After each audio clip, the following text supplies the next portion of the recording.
Saturday, January 4, 2014, 6:29 a.m. It's a Saturday. I wake, peel Bugsy off my face, and look over to my wife, who is sleeping on her back with her mouth open, emitting a rasping breath. The bedside clock tells me it's 6:30 a.m. Kylie won't get up before 11 a.m. Normally I would go in to work, my only consolation being not having to shave, wear a suit, or listen to Brad or Mr. Dixon. Today, however, I've decided to take that trip to Uncle Frank's house. I slide carefully out of bed and tiptoe to the chair where I've left some clothes, when Kylie's voice croaks from behind with all the loudness of someone wearing earplugs. "Don't forget you have to do some gardening today, mister." She groans and sits up, one hand lifting her eye mask while the other scoops out an earplug. "What time is it? Geez, Dan, you've got a nerve." "Go back to sleep, Pumpkin. I'm just heading over to Frank's to finish things off," I say, pulling on a sock. "Your bloody uncle!" Her voice sounds like a rasp and her puffy face looks rounder than usual.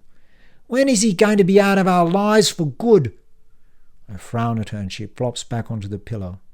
"Well, it's not as if he did us any favours. Just make sure you leave enough time for some serious gardening. Told you before. I'm not putting up with it any longer." She rolls over, pulls her eye mask back down and gropes around for the earplug she dropped onto the sheets. I pull on my t-shirt, say nothing, and head for the door. Somewhere outside, Jim's pneumatic drill starts up. My uncle used to live in a Federation cottage in Northbridge, on the edge of the CBD. I have fond childhood memories of playing there on creaky Jarrah floorboards under high pressed-tin ceilings. But a few years after Kylie's and my wedding, Frank moved to the northern suburbs. I've only visited his new place a couple of times. I guess I never felt comfortable there. It seemed so bland, so not Uncle Frank. It was as if he had moved on to a different life, one in which I had no role. 7:33 a.m. I turn into the driveway and wonder if I have the right house. They all look the same, faux Tuscan monoliths. After checking the number, I pull up the handbrake and turn off the engine. I notice a small treeless garden, yellow sand everywhere, and weeds sprouting between the paving stones. It's clear that, like his nephew, Uncle Frank was no gardener. I pause at the front door and pull out the folded letter from my front pocket. "Dan, when you get in the front door, you'll see a keypad immediately to your left on the wall. You have 40 seconds to key in 6514. If you forget the number, just think Fen, my beneficiary's nickname, i.e. F equals 6, E equals 5, and N equals 14. Not exactly what you would call a sophisticated code, is it? Anyway, be a good lawyer and do whatever it is you have to do. Don't forget the Filipino shirt in the wardrobe is for your dad, and the cowboy boots are for you. I know you always like them. Check them for redbacks, will you?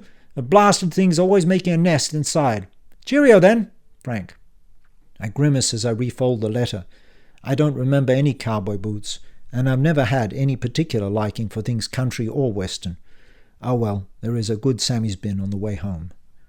I turn the key in the lock, open the door, and the alarm begins its countdown beeping. There is a faint smell of paint mixed with cement dust as I enter the foyer.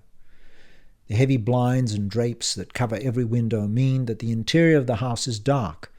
Luckily, the keypad is backlit, and after punching in the code, there is silence, save for the hum of the refrigerator. I grope for a light switch, find one, and flick on the uncovered globe that hangs in the hallway. I can tell almost immediately that the assets list will be very easy to finalize. If anything, the house is emptier than when I last saw it. The sunken lounge has the same 80s television set Frank had when I was growing up, and a bare canvas fold-out futon sofa. The kitchen looks as if it has never been used, a stainless steel sink and washboard that is still streaked with the tiler's rough sponging, and a round IKEA breakfast table with 4 pine chairs. The fridge has some mouldy cheese, half a jar of pesto, a few shrunken cherry tomatoes, and a liquefied cucumber, all of which I scoop into a plastic bag and take out to the wheelie bin on the verge. My footsteps resonate on the concrete floor as I walk into the laundry, where I see a washing machine and dryer and some crumpled shirts in a faded plastic basket.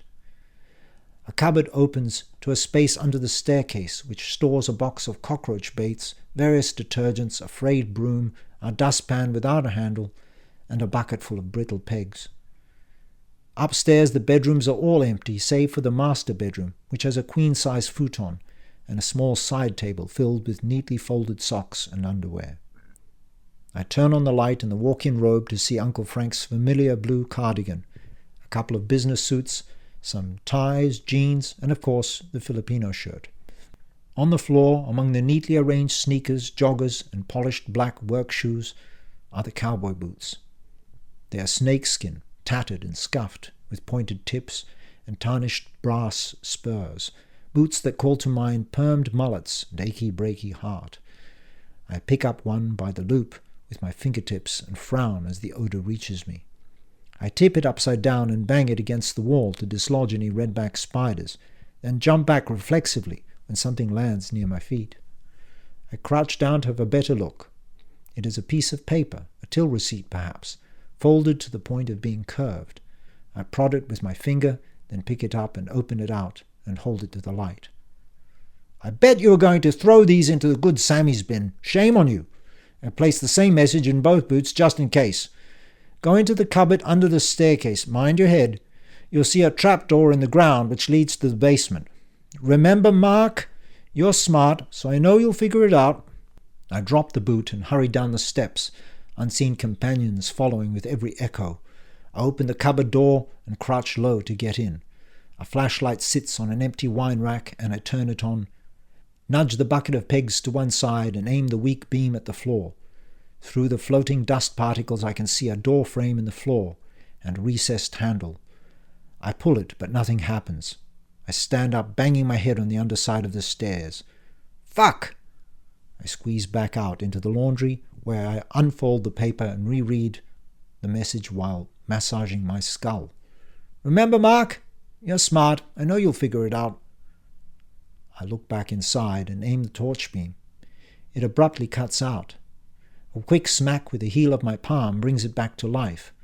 I crawl in again and squat low, rubbing the lump rising on my scalp.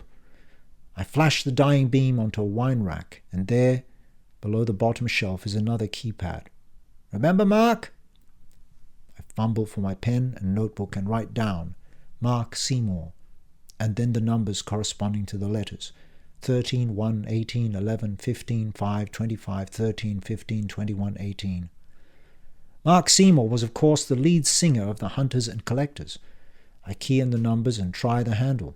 Nothing. I go back to the keypad and try just Seymour. By this time my legs are beginning to cramp. Still nothing. Then I try M. Seymour, and hear a dull click from behind the door. Lifting the handle, I see a narrow staircase descending into the darkness. After a moment, a fluorescent light flickers and then blinks on in the basement.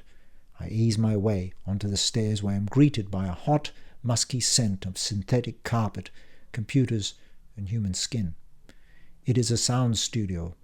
A large mixing desk and a flat-panel computer screen sit up against the window to the recording room, which is empty except for a few haphazard microphone stands, some cables, and a small booth in the far corner, presumably for recording vocals. The walls are uniformly covered in a dark grey corrugated foam. I wonder why the studio is hidden. To avoid problems with the local council, perhaps. And why didn't Frank ever tell me that he had a professional recording studio? I walk over to the computer screen, which displays a flying clock screensaver. A yellow post-it note stuck to the edge says, "Read me, nephew." I prod the mouse, and the screen lights up to reveal a black and white desktop picture of an angular Mark Seymour, taken at some concert in the early 80s. In the center of the screen, I see a file named readme.txt and open it. "Well, you've made it this far, Dan. Now go to the folder My Documents / My Music / Profiles. You know how to do that, don't you? There you'll find a long list of profiles which have an exe extension. Find the latest one and double-click on it. Remember, click on the latest profile. You'll see the date and time on the right. Please don't fuck it up. I'm counting on you." After I've opened the folder, I scroll to the last file, which is dated 4th of the 12th, 11:55. I click on it and an hourglass appears. The screen becomes black and a line of text reads, "Printing profile 115504122013 to local port. Please wait, ... After a few minutes, another line of text appears. "Printing finished. Press any key to continue." I press the space bar and I'm returned to the folder where I started. As far as I can tell, nothing has happened. I'm about to click on the profile again when I hear a faint rustling noise. What was that? I glance up at the speakers. "They're monitors, Dan," Frank used to say. "In sound engineering, they're called monitors." And out of the corner of my eye, I see movement in the recording room. The door to the vocals booth opens. Uncle Frank steps out.